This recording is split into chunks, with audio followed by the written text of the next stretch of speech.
Debate night in the Central Valley. 4 candidates on stage tonight. Vince Vaughn. Our state and our nation is in crisis. Mike Boudreau. As Congress, we need to say, election laws matter. Marisa Wood. I don't believe anything is not attainable. Andy Morales. They don't want to tackle the actual issue of immigration.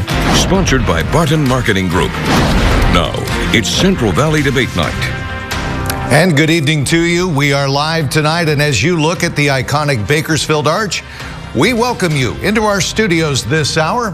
I'm Jim Scott with KGET-TV 17 here in Bakersfield, the site for tonight's debate. And I'm Brian Dorman with CBS 47 News in Fresno. We are most grateful to have you with us tonight. We are your hosts of this debate over this next hour, and it is hard to believe the ballots are already out. We are just 12 days away now from California's primary, quickly approaching now on March 5th. You are watching this debate on air and online on one of 2 Nexstar media stations in Fresno County and Kern County. You can also follow along tonight's debate. We encourage you to do so by using hashtag CA20debate. There you will find additional information supporting tonight's questions. All right, let's go over the rules. Each candidate will get 60 seconds to answer a question. If there is a follow-up or a rebuttal, the candidate will get 30 seconds and 15 seconds for clarification if need be. We will be reminding our candidates of those time limits throughout the night. When their time is up, the sound of a bell will play. There you have it. The candidates will answer questions tonight in an order determined by our Emerson College poll. First of all, welcome candidates, and thank you for your time this evening. We begin tonight with the crisis at the border. Just this week, Inside California Politics and Emerson College released a poll, and immigration was one of the top issues for voters in the 20th Congressional District. Mr. Fong, my first question is to you, sir. A new bipartisan immigration bill introduced in the House stipulates bringing back the Remain in Mexico provision for asylum seekers, but ties it to funding for military aid for Israel, Taiwan, and Ukraine. While you support the Israeli funding, you say you are less committed to any further funding for Ukraine.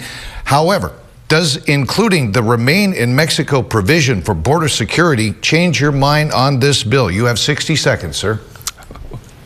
Well, thank you for the question. No, I do not support the negotiated deal because the American people don't trust big deals in D.C. They want to focus on securing the border, and we have to do that first. That should be our country's #1 issue.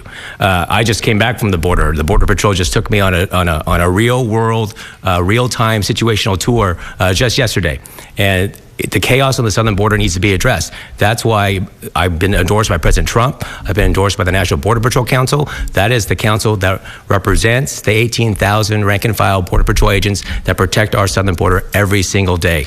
We have to secure the border first. It's a national security crisis. You look at the cartels that are taking over. You look at human trafficking, fentanyl. This is a real situation that we have to deal with. So we need physical barriers. We need technology. We need to give the Border Patrol flexibility. We need more Border Patrol. We need to end catch and release.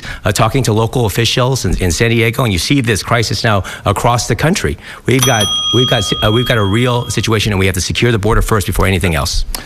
Mr. Fong, thank you. Ms. Wood, let me turn to you. Would you support this new proposed bipartisan immigration bill that funds Israel and Ukraine and restarts the Remain in Mexico provision that was actually used in the Trump administration? You have 60 seconds. In answer, that's a tough question because those are 3 separate powerful issues. Number 1, the crisis at the border does demand immediate attention, and I believe that we've got to strengthen this existing security at the border so we make sure that criminals do not come in, but also those seeking asylum, also those people that are coming to this country in order to build a better life. We still need to provide access to those in an efficient, safe, and secure way. I do not like it being tied to the funding. I support democracy and freedom all across the country. I support the funding to Ukraine, but as far as supporting the funding to Israel, I do not support funding for Israel, even though they are only democracy in the Middle East. I cannot support a war that is intentionally attacking a group of people in order to retain power. Ms. Wood, thank you very much. Mr. Morales, let me turn to you. Would you support this new proposed bipartisan immigration bill, again, that funds Israel and Ukraine, but restarts the Remain in Mexico provision that was used in the Trump administration? You have 60 seconds, sir. Let me just start off by saying the United States is built on immigrants that work and make up a large portion of our construction and agriculture industry. Every time I talk to Central Valley voters, I talk to voters and they say that they're waiting years and years, waiting for citizenship. Rather than waste the money on, sending aid to other countries, how about we just expand resources to our courts? Because just like every other good American, I don't want criminals coming into my country either. I want to differentiate between the criminals and the folks that are looking to make better lives for themselves and their families back home or seek asylum. Let me ask you a follow-up question then, Mr. Morales. Directly, can you answer this question? Do you support this bipartisan immigration bill that reinstates the stay in Mexico provision as part of federal immigration policy? No, I cannot support that. And do you support any funding for Ukraine or Israel? No, I do not. Okay. We need to be focusing on ourselves. All right, thank you, sir. Mr. Boudreau, we want to hear from you on your position on this new immigration bill, again, which contains the Remain in Mexico provision and funds military aid for Israel, Ukraine, and Taiwan, but also we'd like to hear your view on that. 60 seconds, please. I would vote no. I do not believe that we should spend one more taxpayer dime going to Ukraine, but I do believe we should support our strongest and most supportive ally in Israel. But combining that into our border is a mistake. That's convoluting the issue, quite frankly. We do need to support Israel. We do not need to support Ukraine with more money. But when it comes to our border, I'm the person on this stage who has real life experiences dealing with the impacts of a failed Biden administration in securing our border. We have an open and unsecured border. We need to secure it with a long wall and a tall wall. But we also have to deal with the people who are here already. Millions of people in this country who have come across the border illegally. We need a secure border. We need to provide ongoing technology as well as increased levels of Border Patrol and Homeland Security personnel on the border. Mr. Boudreau, a follow-up question, if you will, sir. In 2019, you told the LA Times that you did not have a problem with Obama-era immigration policies and a pathway to citizenship. Is this still your position? You have 30 seconds, sir. The state of California, with Senate Bill 54, has made it absolutely impossible for local law enforcement to deal with illegal immigrants. It's now illegal for law enforcement to ask somebody in this state if they're an illegal immigrant. I do not support amnesty, but I do believe that with DACA children who are here since they were 18 months of age should have the ability to seek citizenship because they believe they're American citizens. And there should be an available pathway for them in that regard, but not for people coming across the border illegally without the judicial process and legal avenue of entry. Mr. Boudreau, thank you. Brian, over to you. Jim, thank you. Mr. Fong, we're coming to you first for this next question. Former President Donald Trump just came out 2 days ago and endorsed you, Mr. Fong, for Congress. Did this endorsement come with any strings attached? You have 30 seconds, sir. No, I am proud and to have President Trump's endorsement. I look forward to working with him when he becomes president and when I'm in Congress. Look, we have serious challenges as a state and a country. Again, the border is the #1 issue. We need to secure the border, and I look forward to working with him to actually take care of that issue finally. I mean, when I was at the border, to see a wall and gaps that existed, and that gap existed because when President Biden took over, he stopped the funding for it. Mr. Fong, a follow-up to you. Did Kevin McCarthy assist with securing Trump's endorsement? You have 15 seconds. We were working with trying to get that endorsement from a lot of different people. We're talking to Trump's campaign, but anyone who helped get that endorsement, I appreciate. Do you know if Kevin McCarthy did help? I hope so. Okay. Mr. Fong, thank you. Mr. Boudreau, to you, you have been endorsed by Trump supporters, including California State Senator Shannon Grove. Yes. Did you seek the endorsement of Mr. Trump? You have 30 seconds, sir. I did not seek the endorsement of Mr. Trump. However, I would like to have it as well. But it's very clear that after we received the endorsement of two of the most popular candidates in the Kern County area, who are actually friends of Mr. Fong, who endorsed me, Sheriff Donnie Youngblood and Shannon Grove, Mr. McCarthy pulled a political favor so that he could have the endorsement of Mr. Trump coming into the election. Right after our endorsements is when this came with the endorsement of Mr. Trump. Mr. Boudreau, I'd like to know, if you didn't seek the endorsement of Mr. Trump, how come? 15 seconds. Well, quite frankly, as you get into a campaign, you're getting the endorsements of the people who live here. I receive the endorsements of people who have worked with me, know me. I have the California State Sheriff's Association endorsements, all the sheriffs in the state of California, plus key elected officials in District 20 who know me and know how I work. Those people are the ones that I wanted to seek for their endorsement. Mr. Boudreau, are you still planning on supporting Mr. Trump, voting for him? 50%? Absolutely. I believe Mr. Trump is going to be the next president of the United States. I believe in his policies and what he has done for our country, and I do support President Trump. Mr. Fong, to you for 15 seconds. Why do you believe this is a political favor? Well, it's not a political favor. I mean, like, I'll put my endorsements locally against anybody's. I'm proud to have the endorsement of President Trump. Look forward to working with him. I have the endorsement of Congressman Kevin McCarthy, the endorsement of the National Border Patrol Council, the Fresno District Attorney, the Kern County District Attorney, every single mayor in Kern County, in Clovis. I mean, the list goes on and on. Mr. Fong, thank you, sir. Jim has your next question. Well, age has become an issue in this presidential election. And starting with you, Ms. Wood, we're going to ask you a direct question tonight. Do you think Joe Biden, who is 81 years old, and Donald Trump, who is 77, are too old to be president? 30 seconds, please. Ms. Wood.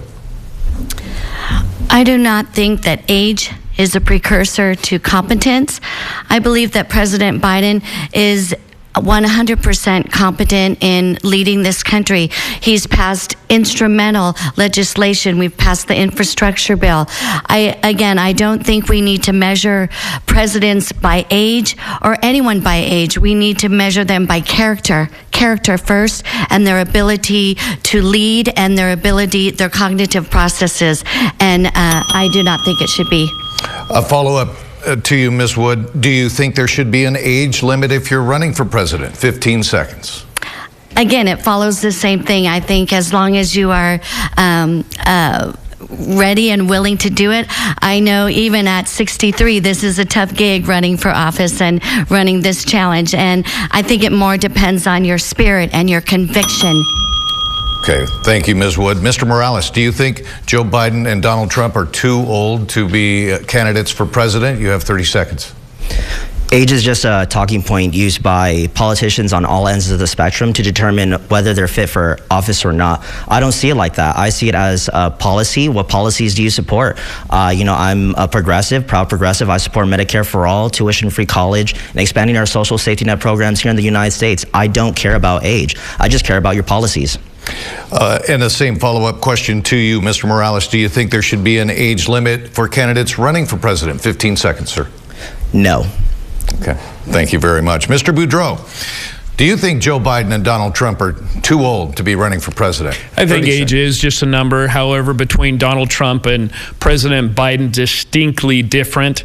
Your cognitive ability to be able to speak clearly, to function as the commander-in-chief of the United States, you have to be able to be in front of an audience to be able to speak clearly about your messaging. Donald Trump absolutely is able to do so.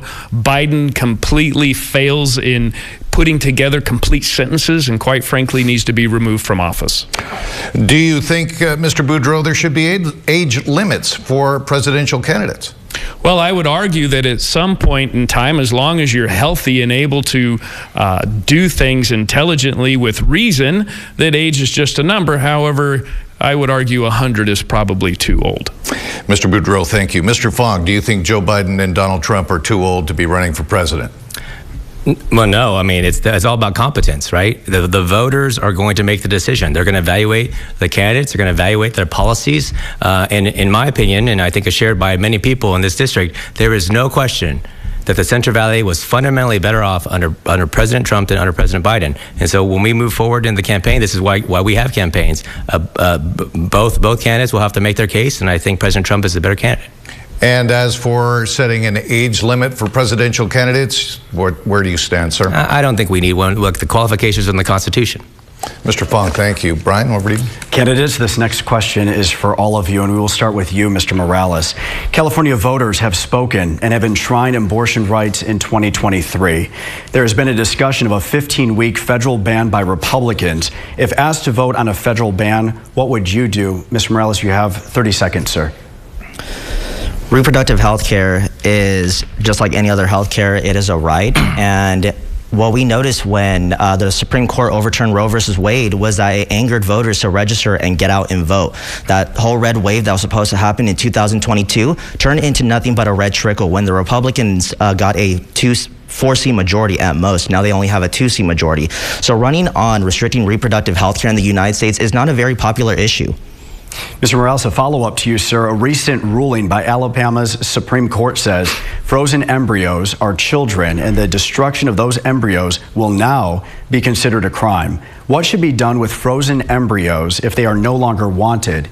You have 30 seconds. As of right now, Roe versus Wade was supposed to be the bipartisan solution. So in the first trimester, women have access to reproductive health care. So if embryos are supposed to be in the first or second trimester, they should have access to reproductive health care. That's Roe versus Wade was supposed to be the bipartisan solution, and we should be codifying that into law. Mr. Morales, just a quick clarification here for 15 seconds. What should be done with frozen embryos if they are no longer wanted? 15 seconds. Listen, to be honest, medical profession is not my field of study. You know, I study in criminology, law enforcement. All I know is that Roe versus Wade should be codified into law. Mr. Morales, thank you, sir. Mr. Boudreau, you're up next. If asked to vote on a 15-week federal abortion ban, what would you do? Sir, you have 30 seconds. We must, in this country, begin to understand that abortion is not the answer for not being accountable. It's not reproductive health at all. I am a pro-life candidate that will support pro-life decisions, and life begins upon conception. A follow-up question to you, Mr. Boudreau. Alabama's Supreme Court now considers the destruction of frozen embryos as a crime. Republican presidential candidate Nikki Haley agrees with that ruling. Do you? You have 30 seconds, sir. You know, I just watched that on the teleprompter outside, and there's not enough information for me to really give a solid answer. But what I will say is that anything involving the destruction of life is not how I would vote. Mr. Boudreau, thank you, sir. Mr. Fong, same question to you. If asked to vote on a 15-week federal abortion ban, what would you do, sir? You also have 30 seconds. Well, I'm a strong pro-life legislator. I have an 8-year record of supporting a life. Look, I believe in the sanctity of life. I believe that there needs to be stronger voices for the unborn. Every life has value. So there is a role for the state and for the federal government, and we need to have that discussion and debate. A follow-up question to you too, Mr. Fong. Alabama's Supreme Court now considers the destruction of frozen embryos as a crime. Republican presidential candidate Nikki Haley agrees with that ruling. Do you, sir? You have 30 seconds. Well, I certainly, again, believe in the sanctity of life. The court just ruled, and we're going to have to figure out what those consequences are. I believe that we need to have IVF treatments available for those who want to have families, and this is a difficult decision and difficult for when it comes to families trying to get pregnant and start a family. And so there's going to be a robust debate, and that's a debate that we're going to have not only in Congress but across the country. Mr. Fong, thank you, sir. Ms. Wood, if asked to vote on a 15-week federal abortion ban, what would you do? You also have 30 seconds. I would vote no. As a Catholic, as a woman, and as a mother, I believe it's every woman's right to choose what they do with their body when they start their families.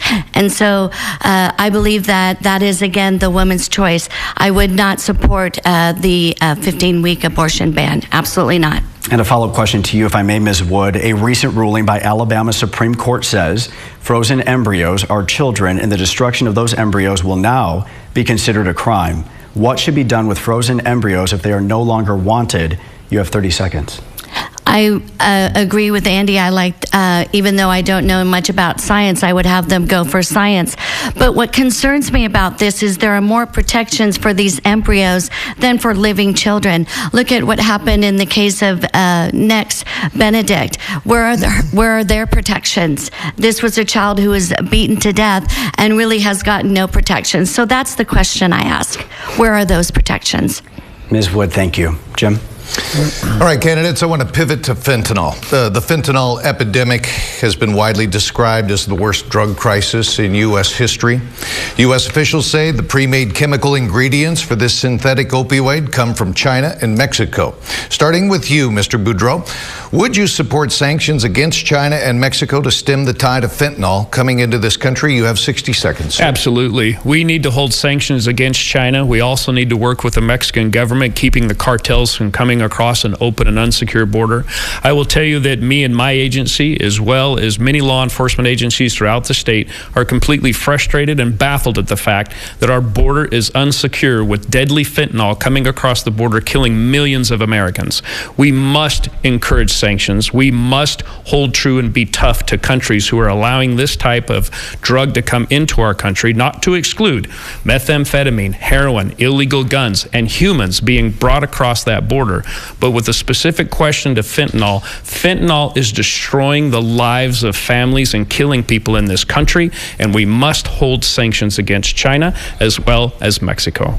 Mr. Boudreau, thank you. Mr. Fong, same question to you, sir. Would you support sanctions against China and Mexico to stop this fentanyl crisis in our country? You have 60 seconds, sir. Yes, we got to put sanctions on those countries. We need to increase penalties on those who prey on our children, that use social media to actually to peddle this deadly drug to our kids. Look, we're finding fentanyl in our local schools. Parents are now struggling to talk to their kids about fentanyl. Again, the border is the critical component here.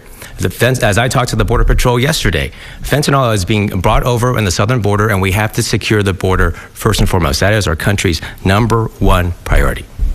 Thank you, Mr. Fong. Ms. Wood, the same question to you. Sanctions against China and Mexico to stem the flow of fentanyl into this country. 60 seconds, please. Absolutely, I support those sanctions. But I think we also have to take a look at the fact that fentanyl is a prescription drug. It is prescribed in many medications. And the frightening thing is it takes such a small amount to become addicted to fentanyl. And so we have to look at within the country with fentanyl that's here, we have to make sure we're having the medical profession aware of how they're prescribing this this legally prescribed drug.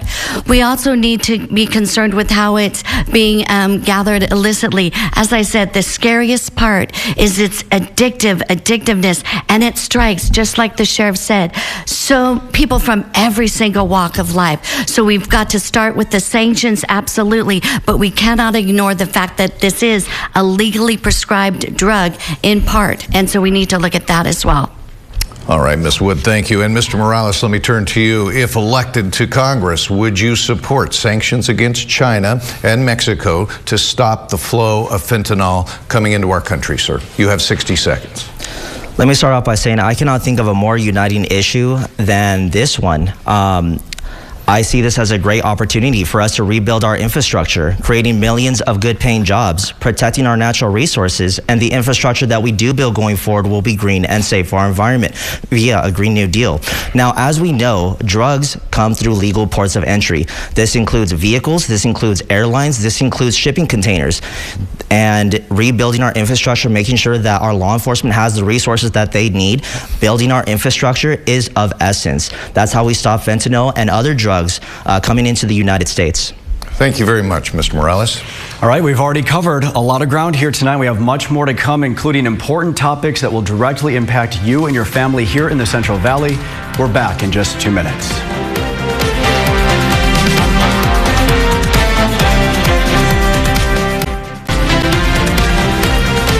And welcome back. You are watching our live debate tonight on the 20th Congressional District here in California. I'm Jim Scott with KGET-TV 17 in Bakersfield. And I'm Brian Dorman with CBS 47 News in Fresno. We want to jump right back into things here. We want to turn now to the conflict in the Middle East. Mr. Fong, we will come to you first. You say you support Israel and its right to defend itself. Israel has given a March 10th deadline to Hamas to return the hostages or their forces will move into Rafah. Do you, sir, believe that Israel should go into Rafah? You have 60 seconds. Well, Israel has definitely the right to defend itself. What happened in October is horrific. We need to destroy Hamas, and we need to support Israel with military aid to get that job done. What's happening in Israel is not unique to Israel. We look at what's happened with Hezbollah now getting involved in Iran.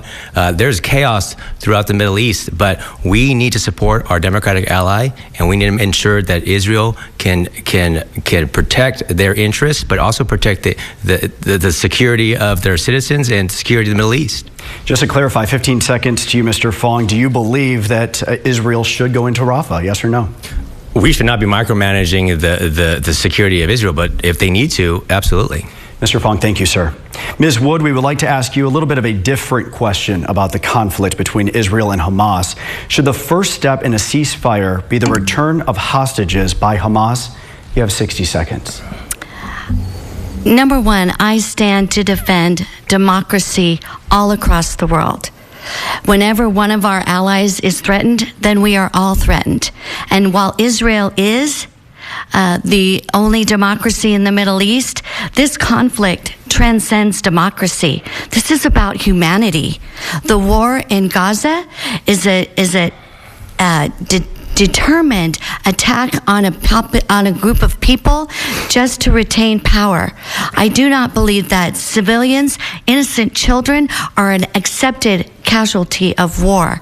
So I do not think that, I believe that there should be a ceasefire, and that I will not support any funding, anything else other than a complete ceasefire and the end of the murdering of innocent civilians. And just to clarify, to make sure that our viewers understand, Ms. Wood, should the first step in any ceasefire be the return of hostages by Hamas? 15 seconds. I think all hostages need to be returned, but a ceasefire has got to start. That's the bottom line. They have to stop.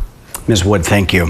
Mr. Morales, to you. We're going to ask you about a social media post that you liked that reads in part, collective punishment is a war crime.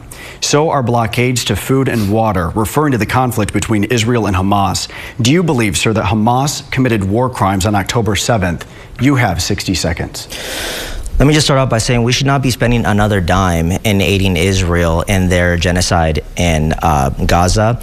You know, medical bankruptcy is a top cause of bankruptcy here in the United States. We have over 45,000 Americans who die every single year because they don't have access to basic health care. And millions of Americans are putting off going to a doctor because they can't afford their co-payments or deductibles. Over half this country is living paycheck to paycheck.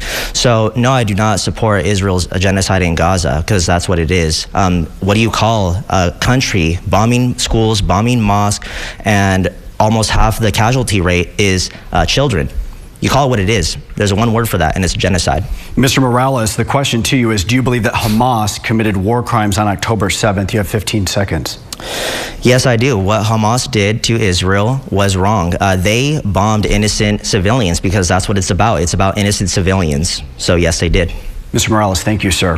Mr. Boudreau, sticking with the unrest in the Middle East, you have said, sir, that we should use our military to the full extent in supporting Israel. What does to the full extent mean? Does that mean boots on the ground? You have 60 seconds, sir.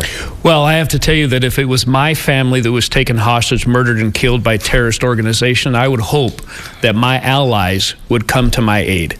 Israel is the only country surrounded completely by 22 other countries who hate them. They try to live peacefully there. They work hand in hand with the American government and have been a proven ally to us, the United States. We must support Israel, one, financially if need be. And if they begin to get overtaken and need our military, then yes, our military would need to help Israel. With boots on the ground. Boots on the ground. All right. Thank you, Mr. Boudreau. Jim? Thank you, Brian. Homelessness has widely been described as the top social issue here in California. Ms. Wood, I'm going to come to you first. Recent data from Kern County shows a 22% increase in homelessness last year. You have said that homeless foster youth need to be provided affordable housing. What is your plan, if elected, to make this happen when the federal government is already $33 trillion in debt? Ms. Wood, you have 60 seconds. Number one, I believe the homeless issue, we've got to start looking at the causes. What is putting these people on the streets? And one of the causes is youth that age out of the foster care system. Already, the Housing Authority has put together a shelter for these the folks. It's called Cornerstone. And what they did was they repurposed a church, and now they're sheltering the youth that have aged out of the foster care system. They are then not only given shelter, but they're given support. They're giving job training, the opportunity to get their GED. And when you're referring to the budget and why we have this $1 trillion debt, a budget is all about priorities. My priority in a budget will always be to fund programs that help people here. We need to help these folks get off the ground, and that is exactly where my priorities lie. My priorities lie with budgeting that helps support the working people. Ms. Wood, thank you. Mr. Morales, let me turn to you, sir. On the topic of homelessness, you have said that there needs to be an easier way to build affordable housing. How would you, if elected, pay for that? 60 seconds, sir.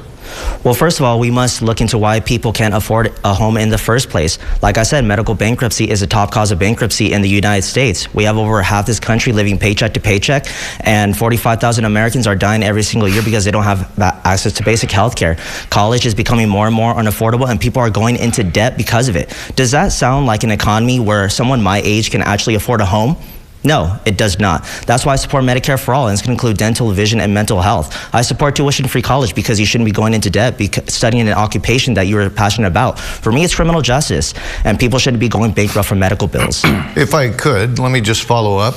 Do you have any specific approaches to funding affordable housing for the homeless, sir? 30 seconds. Yeah, so what we know is that these large profitable corporations like Amazon, AT&T, Facebook, and other corporations pay next to nothing in federal taxes. And sometimes they get net subsidies at the tail end of it. These corporations don't need our support. People need our support. So making them pay their fair share in taxes and making sure that they don't skirt the tax system is how we're going to pay for it. Mr. Morales, thank you. Mr. Boudreau, let me turn to you, sir. Again, sticking with the homeless crisis, encampments here in Bakersfield have been cleared out, and the people living in those encampments are back on site where they were in less than 12 hours. Your solution is mental health programs for the homeless, but what can we do right now about these encampments, sir? 60 seconds, please. Well, first, you're going to have to identify the core problem. One of the core problems of the increase in homelessness and mental health crisis in this country was Proposition 47 in California when it was passed. In times past, law enforcement could engage with people and remove them from areas that were considered illegal to post camps. They could get them to social services and rehabilitation centers, as well as provide services in a custodial environment if, in fact, they were had a drug addictive behavior. What we did was remove the ability for law enforcement engagement for them to be removed from that environment. The third court argued that any place of public that anyone that can access publicly, that they can throw a camp up and live. And so we're going to have to revisit the core issues of the problems that have generated the increase in homelessness. You can go back to the passing of Proposition 47, track the data, and you will find that that is one of the core issues that needs to be revisited. Mr. Boudreau, thank you. Let me turn to you, Mr. Fong. In Sacramento, a couple of years ago, you asked for $750 million for affordable housing and expanded access to health care and substance abuse treatment for our homeless population, but that bill died in committee. Over the last 4 years, California has spent more than $20 billion on the homeless crisis. The problem, though, by most accounts, is worse now than it ever has been. How do you fix it? 60 seconds, sir. Well, certainly we need to invest in drug addiction and mental health services. That is critical. We need to empower cities and counties to end encampments. It is inhumane to allow individuals to die on the street. But the problem in Sacramento is that they define success based on how much is spent. And as you mentioned before, over $22 billion has been spent on homelessness. We need to audit all of those programs and ensure that those programs are effective. If the programs aren't working, then let's stop funding them and make sure that the programs, that funding goes to programs that work. But we have to deal with homelessness head on. There are a lot of broken systems. The foster care system has been mentioned. And so we need to ensure that all of those broken systems that are creating individuals that are now more susceptible to homelessness, I mean, we have to give them the services that they need, and some of it may be housing. But providing housing without any wraparound services, without drug addiction services or mental health services, we have to deal with the core issues of what's causing homelessness in the first place. All right, and a follow-up question for you, Mr. Fong, if you will. Space is limited in our shelters. Should the homeless be allowed to live in these encampments while they wait for a permanent solution? 30 seconds, please. As I said before, we need to empower cities and counties to end encampments. We cannot allow individuals, our friends and neighbors, to die on the street. That's inhumane. That's why we're trying to create the care court, so that if someone is a harm to themselves or to the public, that there is now a court-mandated path into services. Now, the state, unfortunately, is setting up a system to fail because they're not putting the correct resources into it. But we have the ability to solve this problem, but we have to make sure the programs work. Mr. Fong, thank you. Brian has the next question. Jim, thank you. I'd like to focus now on crime. Our Inside California Politics Emerson College poll shows nearly 40% of voters say they or someone in their family has been the victim of a property crime in the last year. Mr. Morales, we're going to come to you first to answer this question from a small business owner in Fresno. Listen. Hi, my name's Brianna Sullivan, and I am a small business owner here in Fresno. And my restaurant has been broken into about 6 times in less than 6 months. And it's costed several $100s a month in added surveillance and repairs. And my question is, how will you help small business owners tackle the surge in burglaries and thefts? And Mr. Morales, that is the question to you tonight. What will you do to help small business owners like Brianna tackle the surge in retail theft? You have 60 seconds, sir. Well, like I said, I studied in criminology, law enforcement, and currently work asset protection in retail as well. And part of the curriculum to get your bachelor's in criminology, you must learn the factors that contribute to why people might commit crime in the first place. And all these issues are unaddressed. We're talking about poverty, mental health, and I'm blanking on the other one, but poverty and mental health and drug abuse. All of these issues are unaddressed. That's why I support Medicare for all, and it's going to include dental, vision, and mental health. The truth is, these people need to get back on their feet and become contributing members to society once again. So that's why I support, expanding resources to mental health services and drug rehabilitation services as well, and tuition-free college so that you don't go into debt for getting into an occupation that you are most passionate about. Like I said, for me, it's criminal justice. And as for business owners, listen, I have no issue using tax dollars to subsidize small businesses. What I do have an issue is using tax dollars to subsidize large corporations that don't need it. Mr. Morales, thank you. Mr. Boudreau, same question to you, sir. What would you do to help small business owners like Brianna tackle the surge in retail theft? You have 60 seconds. Well, first off, we need to start holding criminals accountable.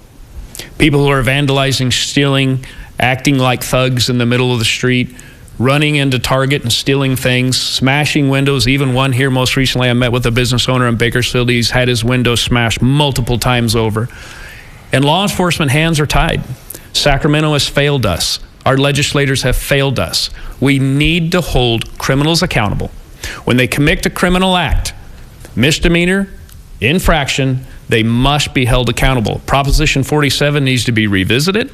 It needs to be reversed, amended, and we need to start holding criminals accountable. When you start holding criminals accountable, and they have to go through the judicial process, of course you can look into rehabilitation later. But when you're committing crimes, that's what law enforcement's for. And we must make sure that people understand that if you act criminally, you will be held to justice. Mr. Boudreau, I have a follow-up question for you, sir. Do you believe that CHP officers should be deployed to the Central Valley? We've seen that, of course, recently in Oakland to crack down on retail theft. You have 30 seconds. Well, I think that any law enforcement resource that we can use to help our small business owners and big business owners alike, as well as provide safety to our children on the streets where people can go to parks and churches and feel safe, of course, use the resources that need be. The issue is that the California Highway Patrol does not have the resources to do what local law enforcement can and will do if they're given the authority, if they're given the ability, and if we hold criminals accountable. You will see a dramatic reduction in criminal activity such as this. Mr. Boudreau, have progressive policies gone too far? 15 seconds. Way too far. We in California, as well as in the United States, we don't feel safe. We don't feel safe, and it's time that we take our country back. How do we take our country back? You hold people that are abusing it accountable. Mr. Boudreau, thank you. Mr. Fong, to you. What will you do, sir, to help small business owners tackle retail theft? You have 60 seconds. Well, there's no doubt that soft on crime policies have made things worse. Gavin Newsom has led the charge on that. There's actually a very important initiative that's being circulated right now. I want to applaud the Fresno District Attorney, Lisa Smitkamp, and the Kern County District Attorney, Cindy Zimmer. They are trying to qualify an initiative to change Prop 47. It would bring back accountability, it'd bring back consequences. They're leading the charge. I've supported this initiative financially. I'm supporting it by encouraging people to sign the petition. If this petition qualifies and goes to the November ballot, everyone will have a chance to send a message, not only to Sacramento, but across the country, that enough is enough. Let's change Prop 47. Let's increase penalties on criminal behavior, and let's hold criminals accountable. Mr. Fong, a follow-up question to you. The governor recently deployed CHP officers to Oakland to crack down on crime. Do you want to see that same thing happen in Bakersfield and Fresno? You have 30 seconds. As someone who has worked with the CHP in Sacramento, they're doing a tremendous job. And of course, we would ask for resources in the Central Valley, but we need to create that partnership. We need to support our local law enforcement as well as CHP. But again, when the CHP catches, or when our law enforcement catches individuals, the district attorneys need the tools to prosecute. And so that's what we need to do. We need to empower our district attorneys to actually hold these criminals accountable and put them in jail. And Mr. Fong, 15 seconds. Have progressive policies gone too far? Absolutely, no doubt. I've been in the legislature for 8 years. I've fought against these out-of-touch liberal policies that we've warned. We've warned the governor. We warned Governor Newsom that if these progressive policies continued, the crime would get worse. And now we're seeing crime rates across the board increasing. Violent crime, property crime, cargo theft. We need to stop these progressive policies. Mr. Fong, thank you. Ms. Wood, to you. What will you do to help small business owners like Brianna tackle the surge in retail theft? You have 60 seconds. We have to acknowledge the connection between high levels of poverty and crime.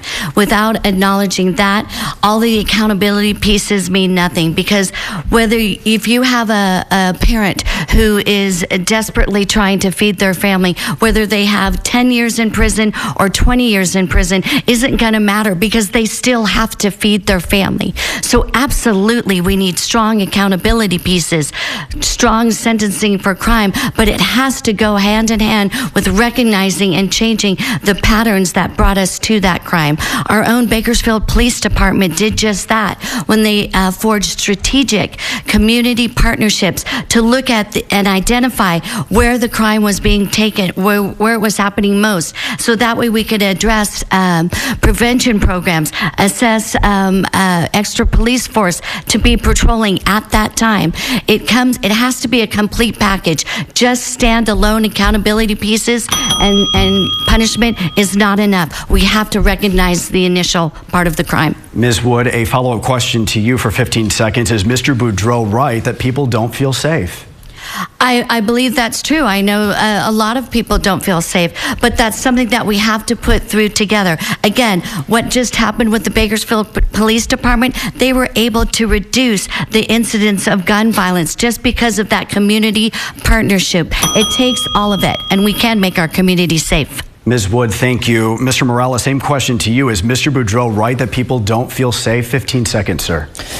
He is right. However, we must also recognize that in the Scandinavian countries, they have less recidivism than that what we have here in the United States. And that's because they have stronger social safety net programs in their countries that we don't have here. And that includes Medicare for All, which is a single-payer healthcare system. They have tuition-free college, and they pay you to go to college. Mr. Morales, thank you, sir. We all know how important water is to the Central Valley. Jim has your next question.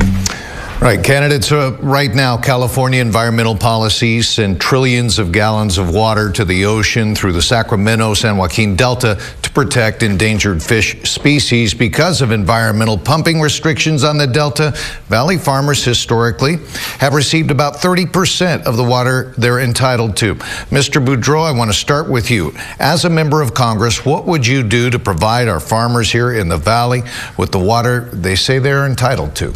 Well, and I believe they are entitled to it. And quite frankly, I believe that our farmers shouldn't be charged one dime for water.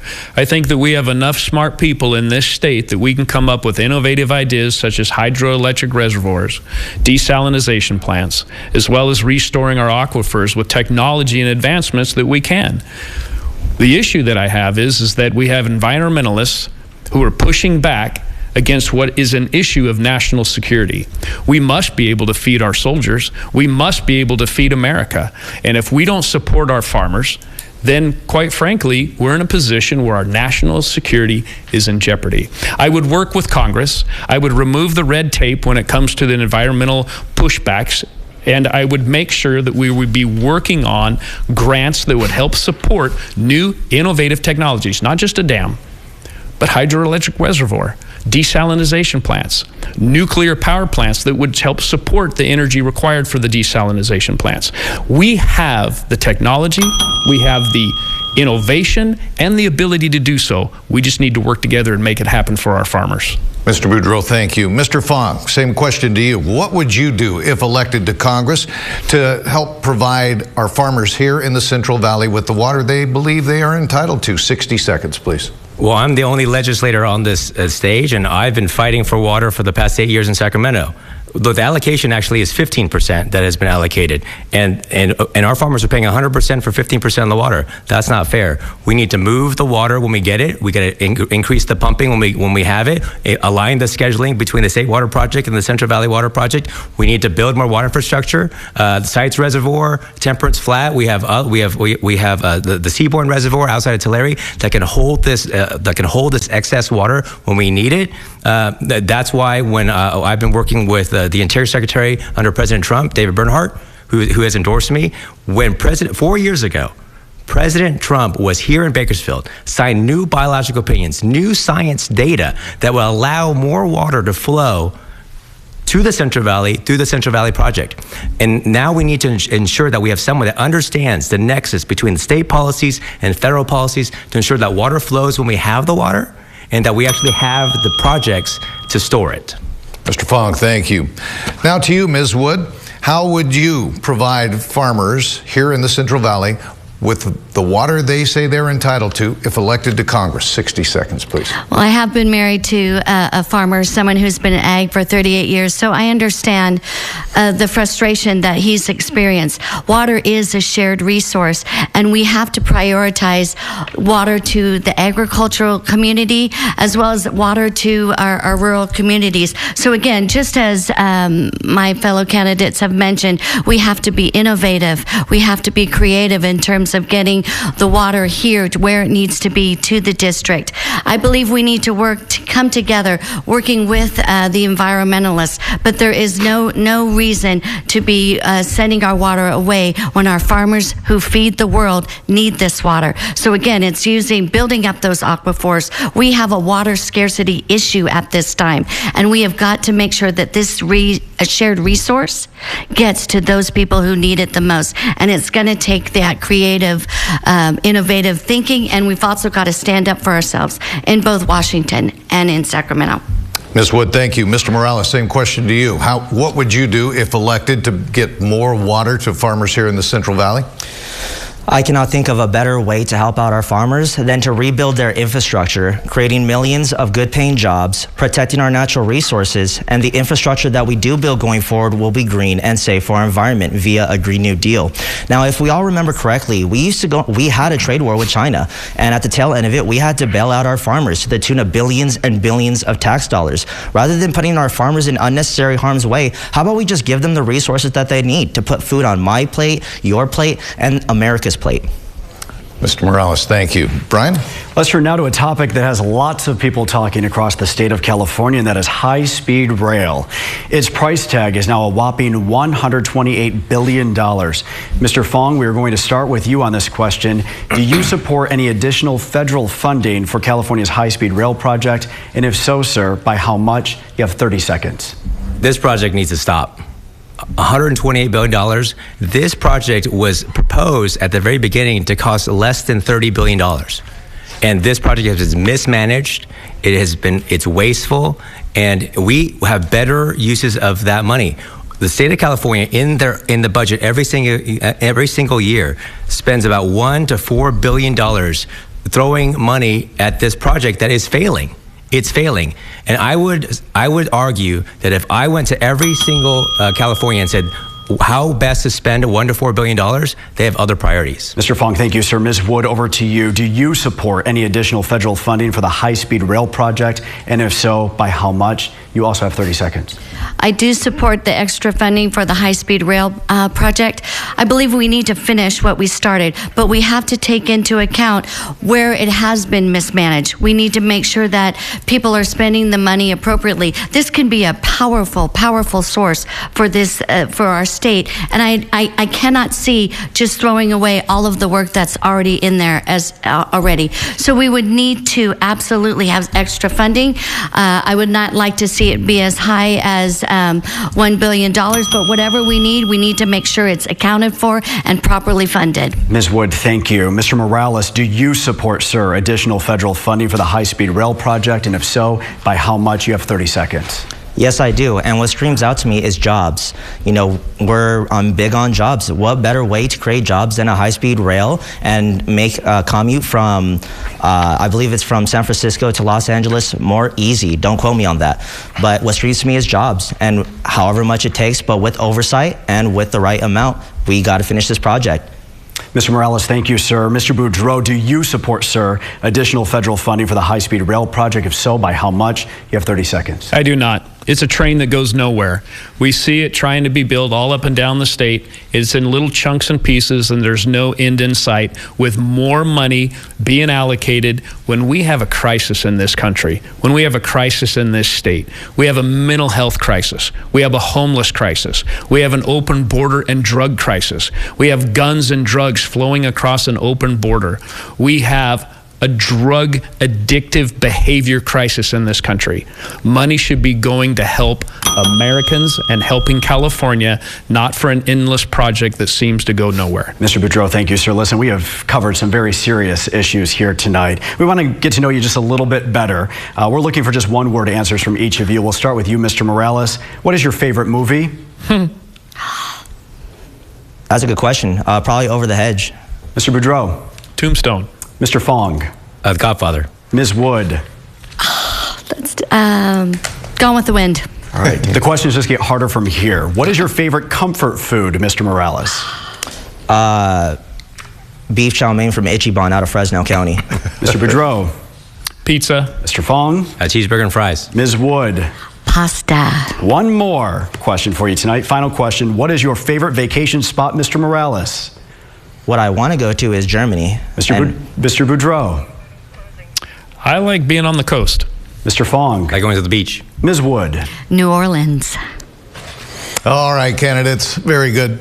It is time now for closing statements. You will each have 30 seconds. Mr. Morales, let's start with you. Your closing statement, please, 30 seconds. Americans are absolutely struggling right now. We're living paycheck to paycheck. Medical bills, we're going bankrupt from them. And people my age are going to college and we're getting into debt. This economy is not serving us whatsoever. around my age, I'm probably not going to be able to afford a home as well as my generation, despite all of us working very hard. So it's about time that we uplift our social safety net programs here in the United States to fit all of us. No more going bankrupt from medical bills and no more student loan debt. Ms. Morales, thank you. Ms. Wood, closing statement, 30 seconds, please. I hope this debate afforded you the opportunity to get to know me and get to know where I stand on the issues, because the Marisa you see here tonight is the Marisa that will fight for you in Congress.